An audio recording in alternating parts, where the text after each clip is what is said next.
ایک دفعہ حضور نے فرمایا عمر ایک اویس بن عامر نام کا شخص ہے، فرمایا برس کے نشان ہے چہرے پہ، برس ہوا تھا وہ ٹھیک ہو گیا، درہم کے مطابق نشان ہوگا، ماں کا فرما بردار ہے۔ اور حضور نے فرمایا عمر اس بندے کی شان اتنی ہے کہ وہ اگر اللہ کو کوئی قسم دے دے تو رب پوری کر دیتا ہے۔ فرمایا اگر عمر تیری ملاقات ہو گئی نا تو اسے اپنے لیے دعا کرا لینا۔ بس طے کر لیا حضرت عمر نے۔ جو بندہ بھی یمن سے آئے عمر پوچھے اویس کو جانتے ہو؟ اویس کو جانتے ہو؟ جو بھی ملے نا حضرت عمر پوچھے اویس کو جانتے ہو؟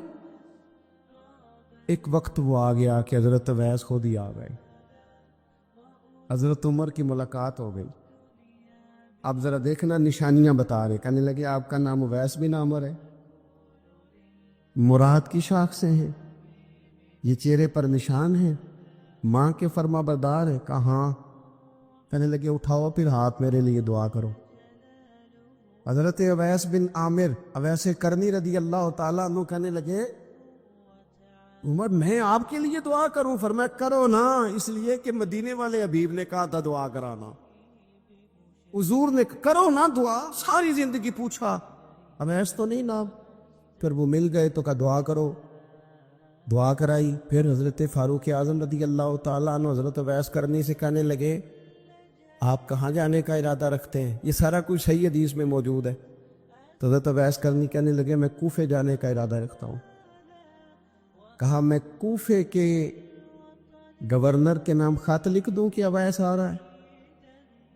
تو حضرت اویس کرنی کہنے لگے نا نا نا نا نا، ہمیں پروٹوکول نہیں چاہیے۔ حضرت اویس کہنے لگے ضرورت کوئی نہیں، میں پیچھے رہنا پسند کرتا ہوں۔ تو حضرت عمر نے کوفے بھیج دیا۔ ایک بڑا رئیس آیا حضرت عمر سے ملنے کوفے کا، تو جناب عمر فرمانے لگے اویس کرنی کو جانتے ہو؟ کہ حضور جانتا تو ہوں اویس بن عامر کو، جانتا تو ہوں حضرت اویس بن عامر کو، لیکن وہ تو پیچھے پیچھے رہتے ہیں، گھر بھی ان کا سادہ، حالات بھی زیادہ وسعت والے نہیں۔ حضرت عمر کہنے لگے تمہیں بندے کی شان کا نہیں پتا۔ وہ بندہ حج کرنے آیا ہوا تھا مکے، حضرت عمر سے ملے، کوفے کے رئیس تھے، تو حضرت عمر کہنے لگے واپس جانا تو اس سے دعا کرا لو۔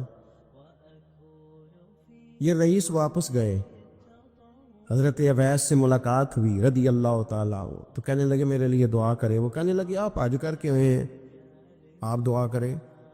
کہ نہیں آپ کریں۔ کہنے لگے آپ حج کر کے آئے ہیں، آپ کریں؟ کہنے لگے نہیں آپ کریں۔ تو حضرت اویس سمجھ گئے، کہنے لگے عمر سے مل کے آئے، اللہ کے حبیب علیہ السلام نے ایک لشکر روانہ کیا تھا حضرت اسامہ بن زید رضی اللہ تعالیٰ عنہ کی قیادت میں۔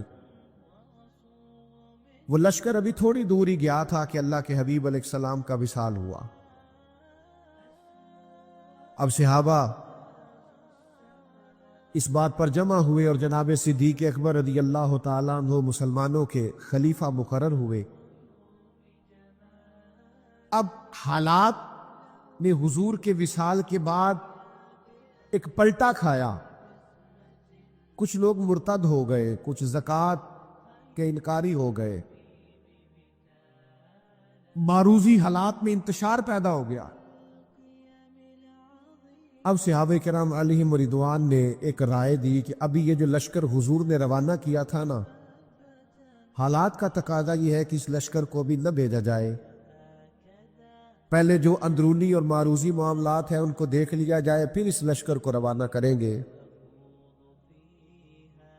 لوگوں نے اپنا نمائندہ حضرت عمر فاروق رضی اللہ تعالیٰ عنہ کو بنایا۔ جناب عمر نے بارگاہ خلافت میں عرض کی، حضرت صدیق اکبر کی خدمت میں گزارش کی کہ اس لشکر کو بھی روانہ نہ فرمائیں، حالات کچھ بہتر ہو لیں، اندرونی معاملات پھر لشکر کو روانہ کریں گے۔ یہ ہے غلامی کا رشتہ، یہ وہ لوگ ہیں جو نبھاتے ہیں، جن کی خواہش ہوتی ہے کہ میں نے لگائی ہے دعا کرو میری نبھ بھی جائے۔ حضرت ابوبکر صدیق رضی اللہ تعالیٰ عنہ نے جناب فاروق اعظم رضی اللہ تعالیٰ عنہ پر جلال فرمایا، فرمایا عمر تمہیں تمہاری ماں روئے، مجھے اس لشکر کو روکنے کا مشورہ دے رہے ہو جس سے روانہ مدینے والے محبوب نے فرمایا ہے؟ اور پھر حضرت سیدنا ابو بکر صدیق کے جملوں کا ولولہ دیکھیے، فرمانے لگے میں مدینہ منورہ میں اکیلا بھی رہ گیا اور جنگل کے درندے آ کر میرا گوشت بھی نوچنے لگے، اس قسم کے بھی حالات پیدا ہو گئے تو میں اس لشکر کو کبھی نہیں روکوں گا جس سے روانہ مدینے والے محبوب نے فرمایا۔ وہ جائے گا، ہم یہ رشتہ نبھائیں گے، جو بات حضور نے کر دی اس پر پہرا دیں، ہم پھر پورا ڈٹیں گے، پھر پورا اس بات پر کھڑے ہوں گے۔ جب حضور نے لشکر روانہ کیا تو بات ختم ہو گئی۔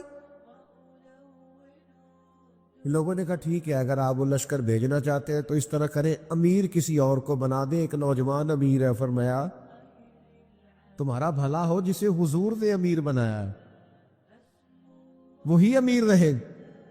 اور پھر آپ حیران ہو گئے بات سن کے کہ حضرت اسامہ بن زید نوجوان تھے، جناب ابو بکر صدیق نے انہیں گھوڑے پہ بٹھایا، خود ان کے ساتھ پیدل چل رہے۔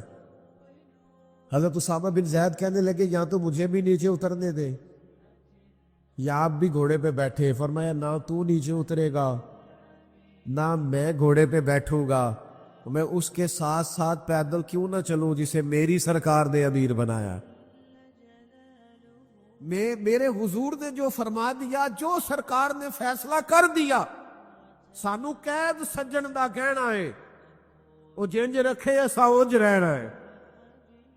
حضور نے فیصلہ کر دیا، بات ختم ہو گئی۔ اب اس پہ کوئی لیت و لالہ نہیں، کسی قسم کی کوئی وضاحت نہیں۔ امتی گنجائش ڈھونڈتا پھرتا ہے معاذ اللہ، راہ رخصت کا متلاشی۔ بہت سارے لوگ 10 جگہ سے مسئلہ اس لیے پوچھتے ہیں کہ کوئی گنجائش مل جائے، کہیں کو رستہ میرے ہاتھ آ جائے، میں کسی طریقے سے بچ جاؤں۔ غلاموں کے یہ طریقے نہیں ہوتے، غلام نے غلامی کر دی ہے۔ غلام نے سمجھ میں آئے تب بھی، نہ سمجھ میں آئے، آپ نے غلام رکھا ہو، آپ اسے کہیں جا 5 کلو چینی لے، اور وہ آپ کو مشورہ دے 2 کلو منگائے تو آپ اس کا مشورہ مان لیں گے؟ آپ کہیں گے تو کام کر 5 کلو، وہ کہہ دی کیا کر دیا، تو آپ کہیں گے میں تجھے بتانے کا پابند نہیں، تو ملازم ہے، تو ڈیوٹی کر۔ یہ عجیب غلام ہے، حکمتیں پوچھتے پھرتے ہیں۔ شریعت نے یہ کام کیوں ضروری قرار دیا، اس سے کیوں منع کیا؟ آپ غلام ہیں، غلام حکمتیں نہیں پوچھا کرتے۔ امام محمد بن حنبل غلام خرید کے لائے، فرمایا تیرا نام کیا ہے؟ کہا حضور غلاموں کا نام تو نہیں نہ ہوتا، آپ جس نام سے آواز دیں گے میں حاضر ہو جاؤں گا۔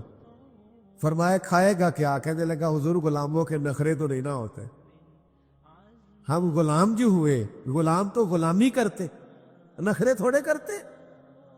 آپ نے فرمایا کمرہ پسند کر لے، کہنے لگا حضور اشارہ کر دینا میں لیٹ جاؤں گا۔ امام صاحب کو وجد ہو گیا، فرمایا سینے سے لگ یار، تو غلام تو نہیں، جا تو آزاد ہے، تو آقا بننے کے قابل ہے۔ راتی جاگے تے شیخ صداوے، راتی جاگ دے کتے، مالک دا دربول نہ چھڑ دے، پاویں مارو 100 جتے، ایک لقمے دا قدر پچھانن، پاویں مالک ہوون ستے۔ رکھا سکھا کھا، رکھا سکھا کھا، دنے جا رکھاں وچ ستے، تیتھوں اتے، اٹھ بلیا چل یار منا لے، نہیں تے بازی لے گئے نہیں کتے۔ آ جا، ورنہ غلامی کا انداز وہ دیکھے کہاں پہنچ گئے۔ میرے عزیز چیزوں کو سمجھے، غلامی کو نبھائیں۔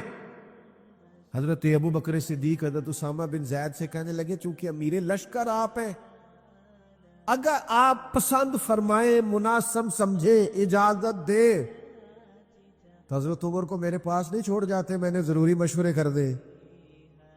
نے کہا امیر آپ جیسے دوستو، غلامی کا رشتہ نبھائیے، غلامی کا تعلق نبھائیے۔ او یارو، جس قوم کو عمر گزر گئی ہے ہمیں یہ کہتے ہیں کہ نماز پڑھا کرو، داڑیاں رکھ لو، خواتین کو پردہ کراؤ جو بنیادی باتوں پر ہی عمل نہیں کرتے، میں انہیں آگے کا سبق کیا پڑھاؤں؟ اگر ہمیں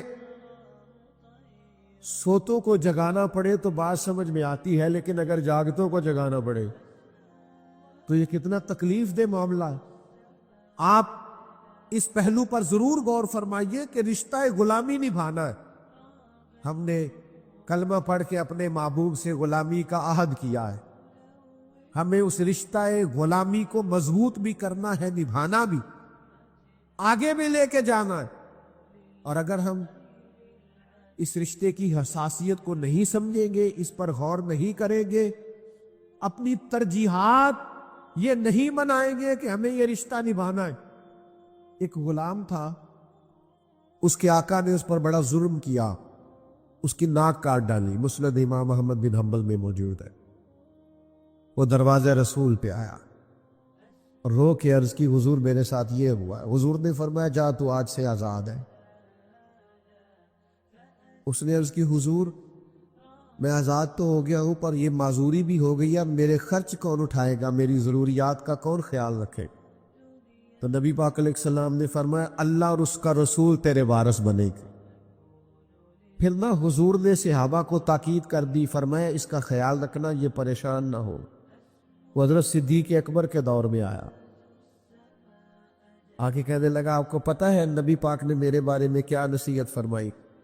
جناب صدیق فرمانے لگے تو غم نہ کر، وعدہ حضور نے کیا ہے، ہم نبھائیں گے۔ تیرے تمام اخراجات، تیرے سارے معاملات، تیری تمام ضروریات کا خیال رکھا جائے۔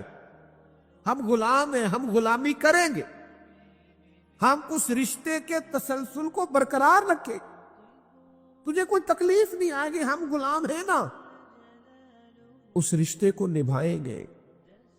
حضرت صدیق اکبر کا وصال ہوا تو وہ سیدنا عمر کی خدمت میں آیا اور اس نے آن کر کے عرض کی حضور میرے بارے میں کیا خیال ہے؟ تو جناب عمر فرمانے لگے خیال وہی ہے کہ حضور نے تیرے ساتھ وعدہ کیا تھا، تو جب تک عمر کی جان میں جان ہے تیری ہر ضرورت کا خیال رکھا جائے۔ ہم نبی پاک کے غلام ہیں، ہم اس رشتے کی حساسیت کو، نزاکت کو، درد کو سمجھتے ہیں،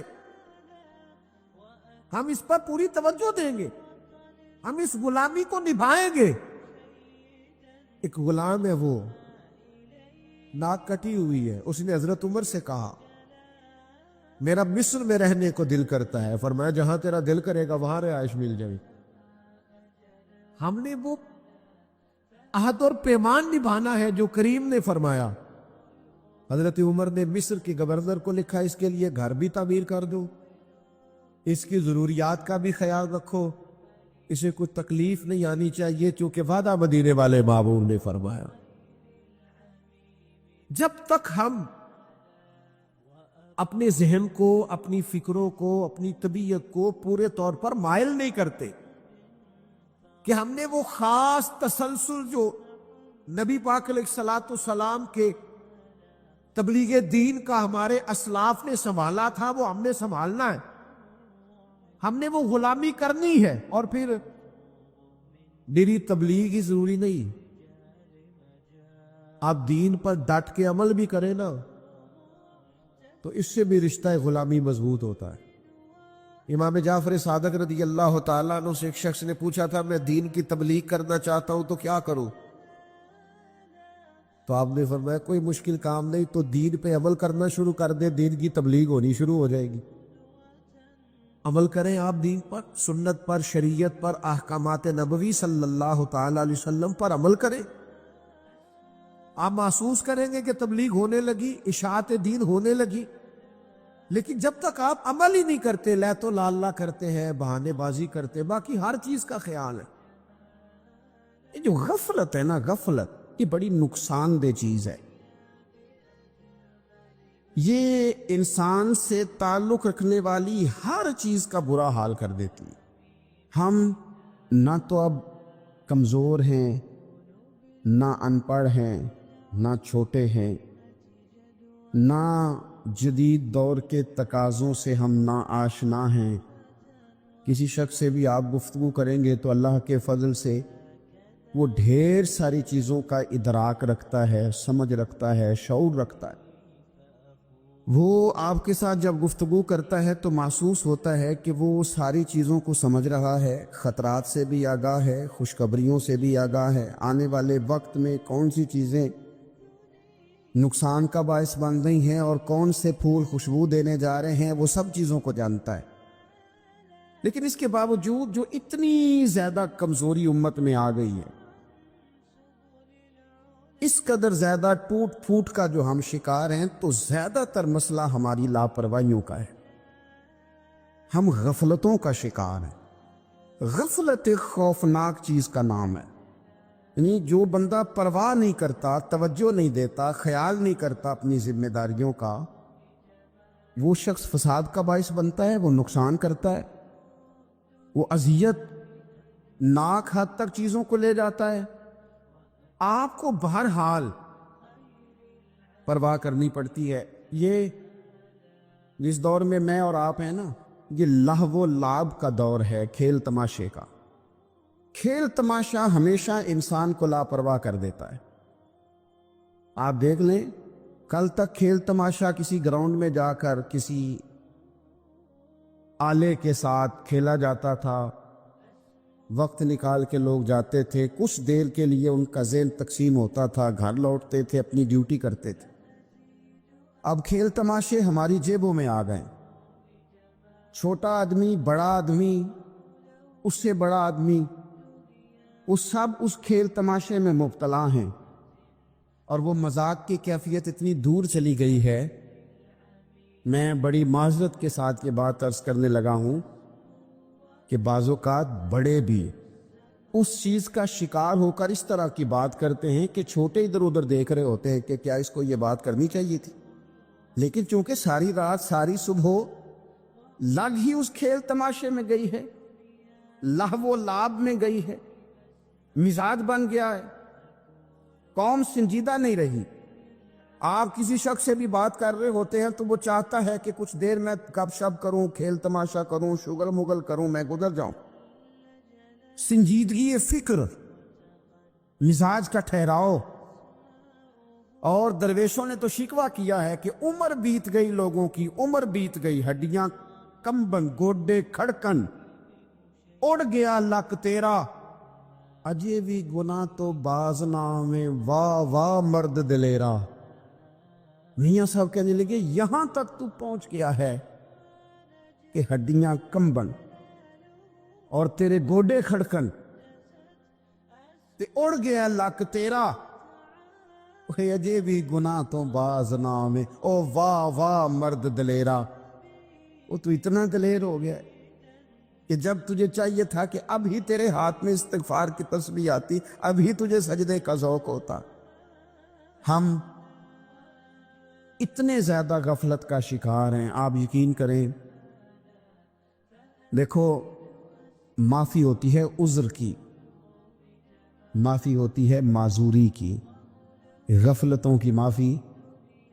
جب ہم اسکول میں پڑھتے تھے، مدرسے میں پڑھتے تھے، تو جس بچے کا پتہ چل جاتا تھا نا یہ بیمار تھا، اسے مارنی پڑتی تھی۔ جس کا پتہ چل جاتا تھا نا کہ اس کے گھر میں کوئی پریشانی آ گئی تھی، اسے مارنی پڑتی تھی۔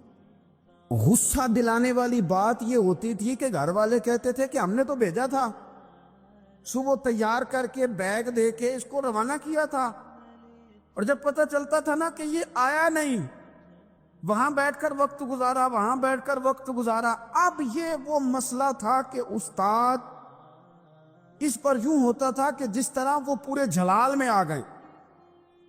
اس بات نے انہیں اتنا غصہ دلا، او تو بیٹھا رہا، جان بوجھ کے نہیں آیا۔ اس کو شدید مار پڑتی تھی۔ جب ہم بڑے ہوئے، کتاب و سنت کو دیکھا تو کچھ چیزیں عجیب سی سمجھ میں آئیں۔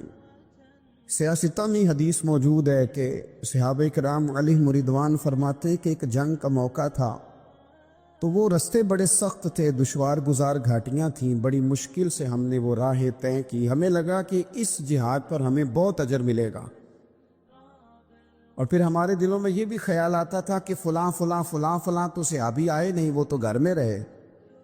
اللہ کے محبوب صلی اللہ تعالی علیہ وسلم نے ہمارے ان خیالات کو بھانپا اور کریم فرمانے لگے تمہیں اس جہاد پر بڑا اجر ملے گا، لیکن یاد رکھنا تمہارے کچھ بھائی ہیں جو گھروں میں بیٹھے ہیں، مجبوریوں نے، آزمائشوں نے، پریشانیوں نے، عذر نے انہیں آنے نہیں دیا۔ جتنا تمہیں صبر کر کے، مشقت جھیل کے، سفر کر کے جہاد کا ثواب ملے گا، اتنا ہی انہیں گھر بیٹھے بیٹھے بھی ثواب ملے گا۔ آئے نہیں، یہ کس بندے کا معاملہ ہے جو عذر والا ہے؟ اور اگر کسی کے اجتہاد میں غفلت ہو گئی، حضرت کعب بن مالک رضی اللہ تعالی، یہ بھی صحیح بخاری میں، کل چلا جاؤں گا، حضور تو جہاد پہ چلے گئے لیکن اجتہاد میں غفلت ہو گئی، کل چلا جاؤں گا، پرسوں جاؤں گا، ترسوں، فرماتے میں جا ہی نہیں سکا، حضور واپس آ گئے۔ جن منافقوں نے جھوٹ بولے جا کے کہ یہ مسئلہ ہو گیا تھا، یہ مسئلہ ہو گیا تھا، ان کو تو مل گئی معافی، لیکن میں چونکہ مخلصین میں سے تھا خدا کے فضل سے، اور ہو گئی تھی غفلت، 50 دن نبی کریم مجھ سے ناراض رہے۔ 50 دن اللہ کے لیے کہ تو رب کے رستے میں جہاد کرنے نہیں آیا، 50 دن حضور ناراض رہے۔ فرماتے تھے مدینے کی گلیاں میری تھیں، سب میرے اپنے تھے، پر کریم جو ناراض تھے تو کوئی پھر سلام بھی نہیں لیتا تھا۔ مجھے یوں لگتا تھا کہ مجھے دیکھ کر ہوائیں اور فضائیں بھی رستے بدل جاتی ہیں۔ 50 دن میں مسجد میں آتا تھا، جب میں چہرہ ادھر کرتا تو حضور مجھے دیکھتے، اور جب میں حضور کو دیکھتا تو کریم چہرہ بدل لیتے، میں ویکھاں تے یار نہ ویکھے، تے جدوں نہ ویکھاں ادوں ویکھے، ایڈے نصیب کتھوں تتڑی دے، میرے وچ ویکھن دے ویکھے، غلام فریدہ بوئے یار دے مرنا پاویں ویکھے یا نہ ویکھے۔ ختم ہو گئی بات۔ حضرت کعب بن مالک کہتے ہیں 50 دن کے بعد پھر رب کریم نے میری توبہ قبول کی، اور مدینے والے رسول نے اعلان فرمایا جو عذر کی وجہ سے نہیں جا سکے، مجبوری سے، انہیں گھر بیٹھے بیٹھے ثواب ہے، لیکن جن کے اجتہاد میں غفلت ہوئی، سمجھنے میں غفلت ہوئی، کل پرسوں ترسوں چلے جائیں گے، ان سے 50 دنوں کی ناراضگی ہے۔ کتنے لوگ ہیں جن کی فجر گزر جاتی ہے بستر پہ، زور گزر جاتی ہے پھٹے پہ گپوں میں، عصر گزر جاتی ہے چائے پینے میں، مغرب اور عشاء موبائل پہ لیٹے لیٹے بیت جاتی ہے، اور ان سے آپ گفتگو کریں تو وہ دانشور ہیں، آپ بات کریں تو پنچایت ختم کرنے والے لوگ ہیں، آپ ان سے بات کریں تو وہ عالمی سیاست پر نظر رکھتے ہیں، آپ گفتگو کریں تو شعور کی اعلیٰ گتھیاں سلجھاتے نظر آتے ہیں۔ خدا مجھے ایسی خدائی نہ دے کہ اپنے سوا کچھ دکھائی نہ دے۔ یہ غفلتیں ہیں، یہ شورش ہے، یہ اپنے منہ سے خود میاں مٹھو بننا ہے۔ اس غفلت کو تھوڑا سا توڑا جائے، ورنہ زنگ لگ جاتا ہے صلاحیتوں کو۔ جو لوگ تھوڑے دن موٹر سائیکل نہیں نہ چلاتے، ان کے لیے مشکل ہو جاتا ہے پھر اس کو سٹارٹ کرنا بھی۔ ہمارے استاد کہا کرتے تھے جو لوگ پڑھاتے نہیں انہیں کتابیں بھولنے لگ جاتی ہیں، جو لوگ کوئی کام کرتے نہیں پھر وہ آہستہ آہستہ وہ زنگ آلود ہو جاتا ہے، وہ کہتے ہیں اب نہیں ہو سکتا تم سے، اب مشکل ہے۔ سجنوں، دوستوں، بزرگوں، بھائیوں، جو لوگ شروع میں عبادتوں کے عادی نہیں ہوتے، وقت ضائع کرتے ہیں، بڑھاپے میں دل کرتا ہے توبہ ہو جائے، لیکن اپنے ماتھے کو سجدے کی عادت ہی نہیں ڈالی۔ یہ جسم جھکنا اس کا عادی نہیں ہوا کہ رب کی بارگاہ میں جھکے، اس کا مزاج ہی نہیں تہجد پڑھنے کا۔ سارا کچھ ہو جاتا ہے، میں نے سیاست کرنے والے، پنچایت ختم کرنے والے، چدراہٹ کرنے والے، وزاداری رکھنے والے راتوں کو تہجد پڑھتے بھی دیکھے ہیں، میں نے قرآن پاک سے پیار کرتے دیکھے ہیں، میں گواہ ہوں بہت سارے لوگوں کا، یہ کام ہو جاتا ہے۔ شرط یہ ہے کہ بندہ اپنی غفلت کی پٹی تھوڑی دیر کے لیے کھولے۔ دوسری بات یہ کہ ہم خوش فہمیوں میں بڑا زندہ ہیں، بڑا زندہ ہیں، بڑا اوہو، یعنی 2 4 5. کچھ لوگ کہتے ہیں اللہ کریم بڑا ہے. اللہ اگر کریم بڑا ہے نا میرے بھائی، تو نبی پاک صلی اللہ علیہ وسلم نے فرمایا وہ بڑا بیوقوف ہے جو خدا کی رحمت کی امید بھی رکھے اور اللہ کو ناراض بھی کرے. تو بیوقوف بندہ ہے. اگر وہ کریم ہے تو پھر تو محبت میں ہی اس کی بات مان. بات تو پھر بھی نہیں مان رہا. کچھ لوگ کہتے ہیں نبی پاک صلی اللہ تعالیٰ علیہ وآلہ وسلم شفاعت کریں گے. بھئی ہمارا تو سہارا ہی اس بات پہ ہے، حضور سفارش کریں گے. پر نبی پاک نے درجنوں جگہوں کہا ہے جو میرے طریقے پہ نہ چلے فلیس منا، مجھ سے نہیں. حضور نے فرمایا جو بڑے کی توقیر نہ کرے، چھوٹے پہ رحم نہ کرے، وہ مجھ سے نہیں. فرمایا جو ملاوٹ کرے وہ ہم میں سے. تو یہ حدیثیں بھی تو یاد رکھو نا. شفاعت کی بات انکار نہیں، حضور گناہگاروں کی ہی کریں گے. لیکن یہ حضور نے جو ہمیں اسباق پڑھائے یہ کس لیے پڑھائے؟ یہ بھی تو ہماری سمجھ کے لیے ہے نا. یہ ساری چیزیں ہم نے غفلت بنا کے اپنے اوپر اوڑھ لی. اور پھر سب سے بڑی بات یہ، جو لوگ جنت کے وارث اور مالک ہیں نا، کریم محبوب نے فرمایا یہ جو میری بیٹی فاطمہ ہے جنتی عورتوں کی سردار ہے. تو یہ تو جنت کی مالکہ اور وارثہ ہیں. وہ تو ساری رات ہی نماز پڑھتی تھی، تو سارا دن عبادت کرتی تھی. پاک سب سے زیادہ تو ان کو تھا. تو یہ تو 1 منٹ کے لیے مصلی سے جدا نہیں ہوئے. اور جنہوں نے صرف امید لگائی ہے، کوئی ان کے پاس ڈگری نہیں، وہ بن کے بیٹھ گئے ہیں. وہ کہتے ہیں جناب جنت، مطلب ہم جسے کہیں کہ معاذ اللہ وہ ہو جائے گا، دوسرے کو جانے دیتے ہیں. اپنی زندگی میں خوش فہمیاں نہ لائیں، یہ غفلت پیدا کرتی ہیں. غفلت بڑی خطرناک چیز کا نام ہے. جب بندہ غافل ہو جاتا، میں آپ سے ایک بات عرض کروں. حضرت عبداللہ ابن مسعود فرماتے ہیں کہ مومن رائی کے دانے کے برابر غلطی ہو جائے تو اسے لگتا ہے میرے سر پہ پہاڑ کھڑا ہے. اور فرمایا جو منافق ہوتا ہے نا، وہ پہاڑ کے برابر گناہ کر کے کہتا ہے بات ہی کوئی نہیں، فلانا بھی کرتا ہے، یہ بھی کرتا ہے، ساری دنیا کر رہی. یہ نفاق کی علامت ہے. اگرچہ بعض نے اسے نفاق عملی کہا، اعتقادی نہیں کہا. عزیز دوست، جب آپ چھوٹی گناہ چھوٹی غلطی کرتے ہیں تو پھر وہ چھوٹی چھوٹی غلطیاں پہاڑ بنتی ہیں، چھوٹی چھوٹی. وہ حضور نے فرمایا نا، جب تو ایک گناہ کرتا ہے تو تیرے دل پہ ایک دھبا لگتا ہے.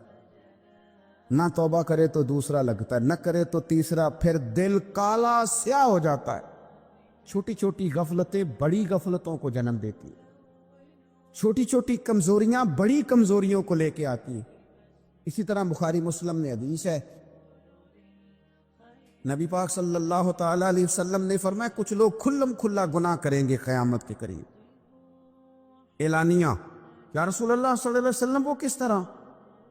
تو حضور فرماتے انہوں نے رات کو غلطی کی تھی، رب نے ان کی غلطی پر پردہ ڈال دیا. انہوں نے سویرے اٹھ کے خود لوگوں کو بتانا شروع کیا، اور دیکھا میں نے رات یہ کیا، معاذ اللہ. فرمایا جب انہوں نے اللہ کے پردے کو کھولا تو پھر رب نے بھی ان کا پردہ کھول دیا.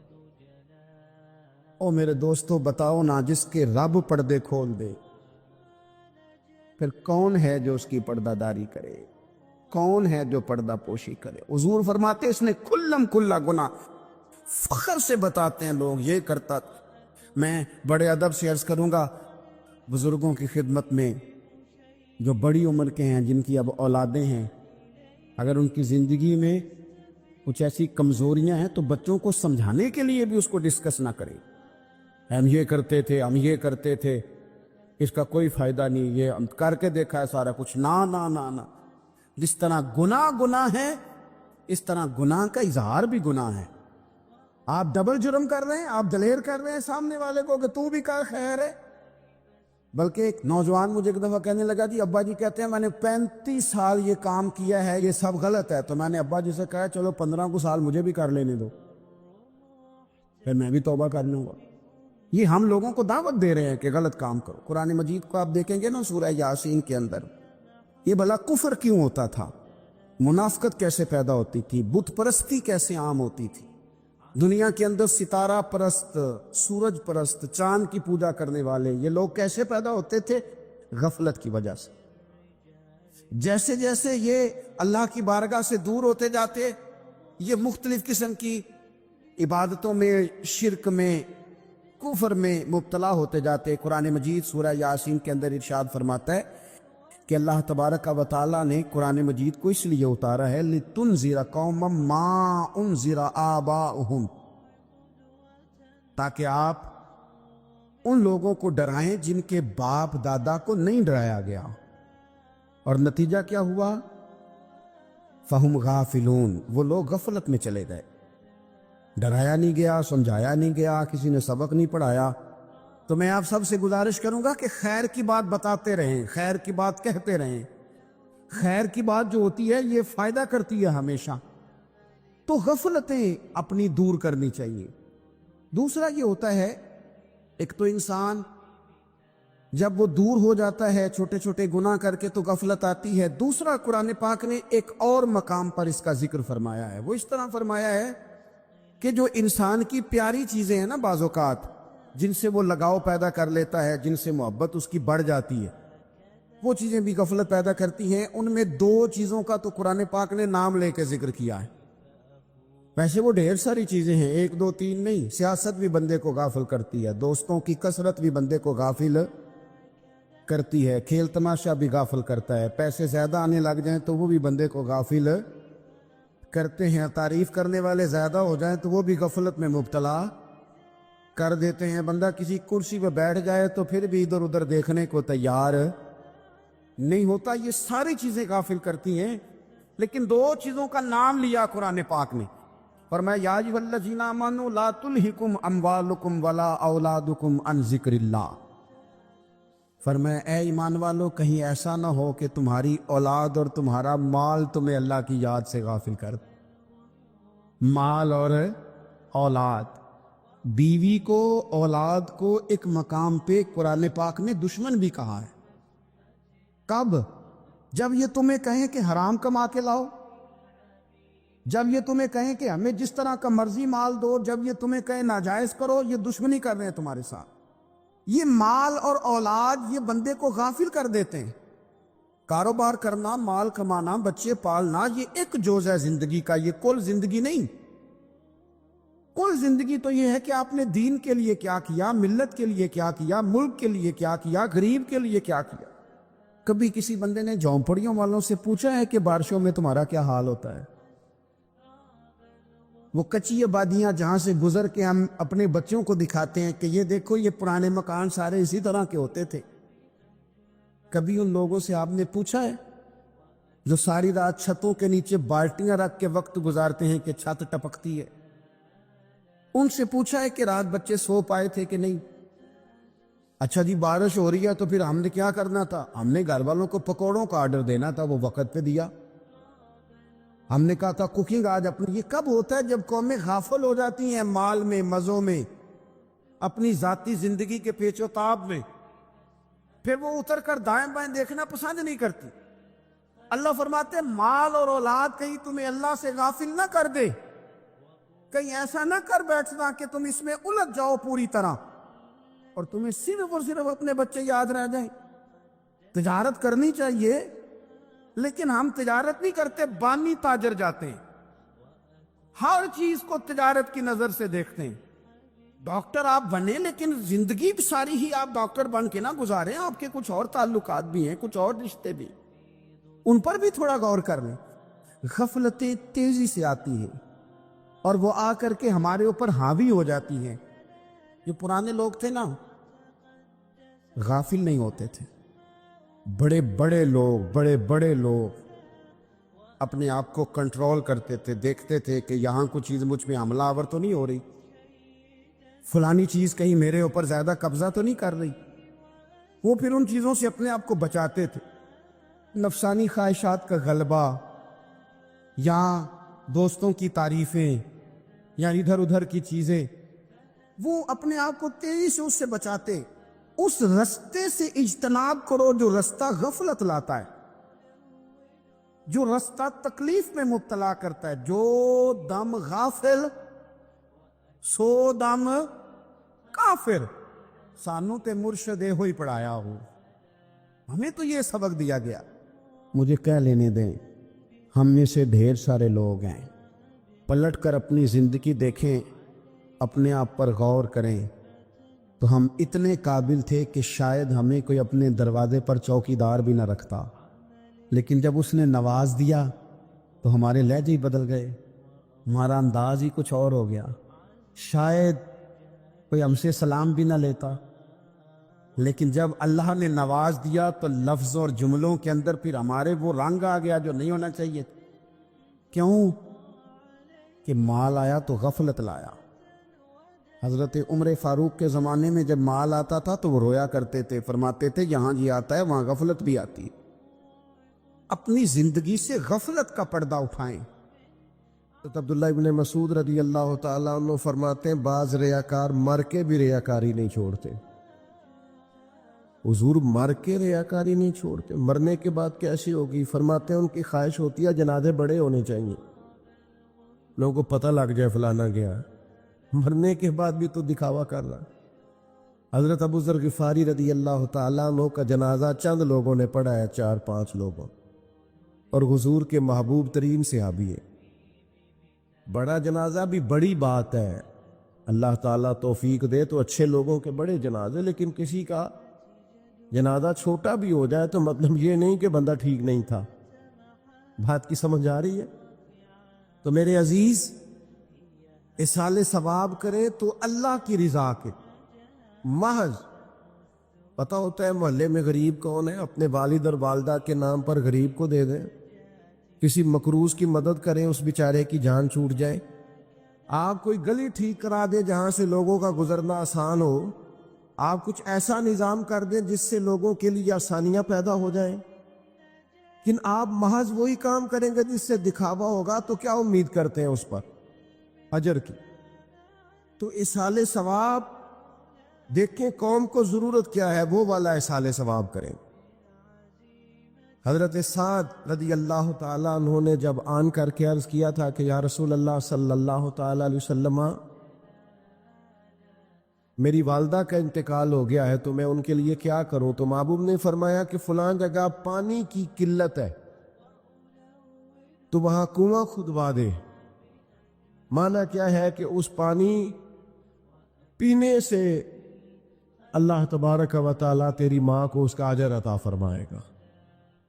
صدقہ تو جس چیز کی ضرورت ہے آپ وہ چیز کر کے دیں، اور ختم چپ کر کے بھی ہو جاتا ہے، گھر کے اندر بھی ہو جاتا ہے، اکیلے بھی ہو جاتا ہے، اس کے لیے لاکھوں کروڑوں لگانے کی کوئی ضرورت بھی نہیں۔ چوتھی بات، تیسری بات، کوشش فرمائیں کہ جو نیکیاں جانے والا کرتا تھا وہ نیکیاں جاری رہیں، اس کے بچے، اس کی اولاد، اس کے سارے رشتہ دار ان نیکیوں، اگر وہ کوئی بھلائی کرتا تھا تو وہ بھلائی ہوتی رہے، وہ جاری رہے، وہ سلسلہ آگے بڑھایا جائے۔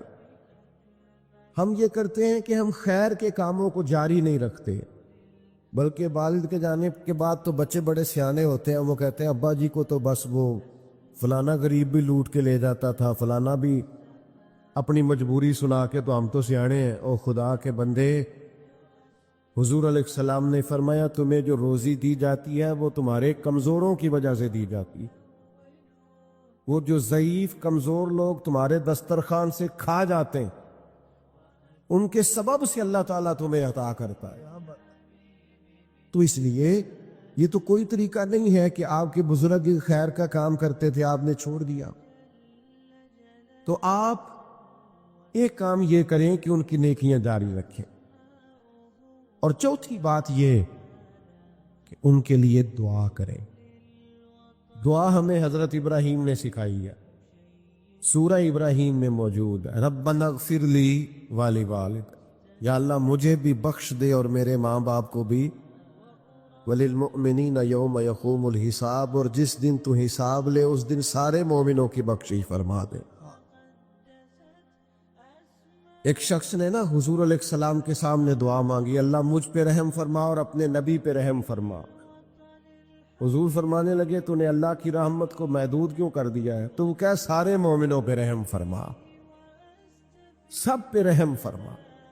بھائی سب کے لیے دعا مانگیں، یہ 2-4 بچوں کا موبائل کا مسئلہ رہ گیا، باقیوں کا بیٹا بیٹھ جاؤ پیارے بیٹے، بیٹھ جاؤ پتر بیٹھ جاؤ، آپ بھی بیٹھ جاؤ بیٹے، آپ بیٹھ کے بنائیں، اس میں کیا رہ جائے، کھڑے ہوتے ہیں بیٹا تو پچھلوں کو دقت ہوتی ہے۔ سنو، زیادہ غور سے سنو، میں تھوڑی تقریر کرنے والا مولوی ہوں، لیکن یہ اللہ کا فضل ہے کہ میں اگر 20 منٹ بات کروں گا تو اس 20 منٹ کے اندر آپ کو کوئی 20 سبق ضرور حاصل ہوں گے انشاءاللہ تعالی۔ ہاں، وہ کوشش ہوگی کہ وہ جتنی بات ہے وہ تربیتی ہے۔ وہ بعض دوستوں کا خیال ہوتا ہے لمبی تقریر کرے، میں کیا ہوتے وہ بندہ کر سکتا ہے جنہیں ایک شعر ہی 20 منٹ پڑھنا ہوئے، اجے مزہ نہیں آیا، اجے دوبارہ پڑھو، اجے رل کے پڑھو، تو وہ تو پھر 1.5 گھنٹہ بھی کام چل سکتا ہے۔ تو جس نے ٹو دی پوائنٹ بات کرنی ہو اس کے لیے تو 10 منٹ بھی بڑے ہوتے ہیں، اور ویسے بھی تقریریں پیٹ بھرنے کے لیے نہیں ہوتی، عمل کرنے کے لیے ہوتی ہے۔ اب تو میں ویسے بھی ذرا مصروف زیادہ ہو گیا ہوں، بہت ساری جگہوں پہ جا نہیں پاتا، تو ایک جگہ میں گیا تو ایک بزرگ مجھے کہنے لگے پچھلی دفعہ تسی 40 منٹ تقریر کی تھی، عید کی زیادہ کر دی۔ میں کہا 40 منٹ والی تھی، عمل ہو گیا جی۔ تو اگر تقریریں کانوں کی لذت کے لیے سننی ہے تو سنتے رہیں، پھر تو کئی راتیں لوگ جلسے سنتے۔ مقصود کیا ہے، نتیجہ کیا ہے، جو عرض کر رہا ہوں اس پر غور کریں، سب کے لیے دعا کریں۔ ایک بات خاص کرنے لگا ہوں، حضرت ابراہیم نے تو بخشش بھی سب لوگوں کی مانگی، حضور علیہ السلام بھی دعا کرتے تو امت کے لیے دعا کرتے۔ کبھی اپنے بھائی کے لیے بھی تو دعا کرو نا یار، اللہ تعالیٰ اسے بھی ذرا زیادہ روزی دے، بھتیجوں کے لیے بھی دعا کرو، بھانجوں کے لیے بھی کرو۔ توجہ ہے آپ کی میری بات؟ ادھر دیکھیں جی، غور کریں بات۔ ویسے دعا کرنی چاہیے کہ نہیں محلے داروں کے لیے کہ یا اللہ ادھر والا پڑوسی بھی امیر کر دے، ایس پاسے والا بھی ہنس دے ہو، ہاں نہ نہیں کر دے، یہ دعا مانگنی چاہیے کہ یا اللہ میرے پڑوسیوں کو؟ نہیں، آپ بول ہی نہیں رہے، تسا کتوں منگنی دعا؟ منگنی چاہیے نا، مانگتے ہیں ہم۔ ایسی ہوا چلی ہے کہ ہر شخص سوچتا ہے تمام شہر جلے بس ایک میرا گھر نہ جلے۔ او خدا کے بندے، کبھی محدود نہ کر خدا کی رحمت، سب کے لیے مانگ اس سے، وہ بڑا کریم ہے۔ تو کہ یا اللہ سب کو دے اور سب کے صدقے ہمیں بھی دے۔ لیکن ہم نہ دعاؤں میں بھی اپنا ظرف اور حوصلہ بڑا نہیں کرتے، گنجائش پیدا نہیں کرتے۔ دیکھو، داتا گنج بخش علی اجویری رحمت اللہ علیہ نے لکھا ہے کہ ایک بندہ نا حج کرنے گیا تو ہر جگہ دعا مانگتا تھا، یا اللہ میرے دوستوں کو نیک کر دے، یا اللہ میرے دوستوں کو نیک کر دے۔ عرفات میں بھی، منا میں بھی، مزدلفہ میں بھی، بیت اللہ شریف کے پاس بھی، ہر جگہ یا اللہ میرے دوستوں کو اچھا کر دے۔ ایک بندے نے اسے کہا یار یہ عجیب دعا کرتا ہے تو، میرے دوستوں کو نیک کر دے، اپنے لیے بھی تو مانگنا۔ تو کہنے لگا اللہ کے بندے میں ہر وقت دوستوں کے بیچ رہتا ہوں، اگر وہ نیک ہو گئے تو میں بھی انشاءاللہ ہو جاؤں گا۔ ان کی صحبت میرے اوپر بھی اچھا اثر ڈالے گی، چونکہ رہتا جو ان کے بیچ ہوں۔ ہمارا علاقہ امیر ہو گیا تو انشاءاللہ ہم بھی ہو ہی جائیں گے۔ لوگوں کے رزق میں برکت ہوگی تو ہمارے رزق میں بھی تھوڑا سا نا کشادہ دل کریں ہر معاملے میں۔ اور سنیں حدیث پاک، نبی کریم علیہ السلام نے فرمایا جو دعا اپنے بھائی کی غیر موجودگی میں اس کے لیے مانگی جاتی ہے نا، اللہ وہ دعا جلدی قبول فرماتا ہے۔ اور حضور فرماتے ہیں جب تم اپنے بھائی کی غیر موجودگی میں اس کے لیے دعا مانگتے ہو، اللہ تمہارے سرانے فرشتہ کھڑا کرتا ہے، اور فرشتہ کہتا ہے مالک جو یہ اس کے لیے مانگ رہا ہے پہلے اسے عطا فرما۔ تو کیسی سعادت کی بات، لیکن سینہ کشادہ کرنا پڑے گا، دل بڑا کرنا پڑے گا، حوصلہ بڑا کرنا پڑے گا۔ جب تک دل، طبیعت، حوصلہ یہ بڑا نہیں ہوتا اتنی دیر تک لطف۔ حضور کی ساری امت کے لیے دعا مانگیں کہ اے اللہ جتنے خوش عقیدہ ہیں محبوب کے غلام سب کو جنت عطا فرما، سب کے لیے کھول دے دروازے جنت کے۔ دعا اللہ کی، اچھا پھر دعا مانگنی بھی ذرا ذوق سے چاہیے۔ کسی بندے نال ذاتی کام ہوئے، ذاتی کوئی لوڑ پہ جائے، وہ کیویں کرائی دا بھلا؟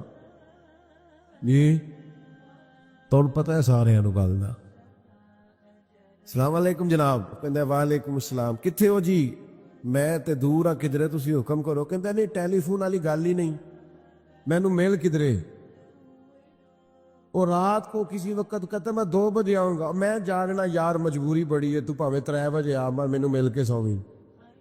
پھر اس کو جا کے مجبوری بتاتے ہیں، کلیاں قسمیں اٹھاتے ہیں، اور یہ بھی اس کو کہتے ہیں بار بار کہ میں سارے دوستاں سنگیاں ساتھیاں ساکاں نو آکھ بیٹھا، تیرے تو بغیر گل کو نہیں سنی کسی بھی۔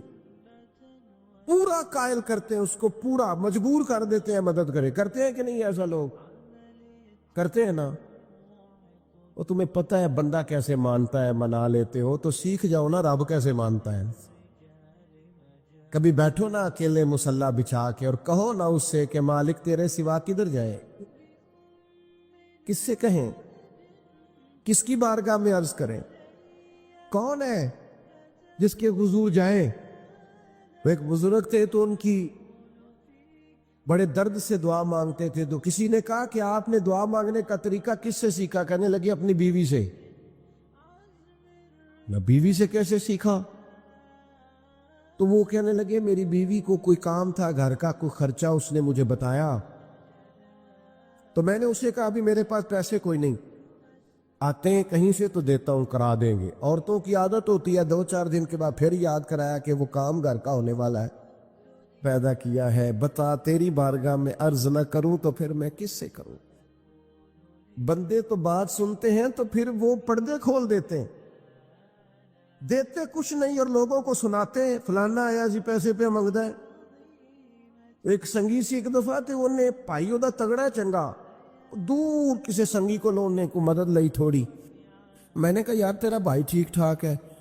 وہ کہندا ہے دیندا تے ہے پر بدنامی بڑی کردا ہے، سب نو دس چھڑتا ہے۔ عزت رب کی بارگاہ میں بندہ عرض کرتا ہے تو بندے کا پردہ بھی رہ جاتا ہے اور وہ عطا بھی کر دیتا ہے۔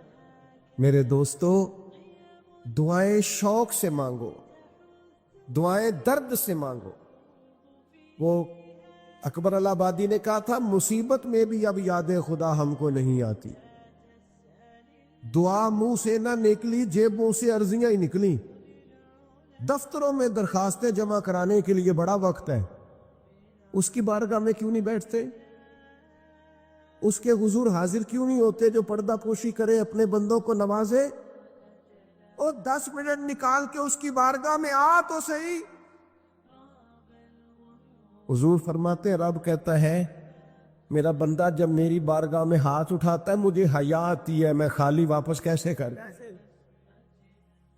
جاتے ہی نہیں، عرض ہی نہیں کرتے۔ دعا تو مومن کا ہتھیار ہے، طاقت ہے بندے کی، شان ہے۔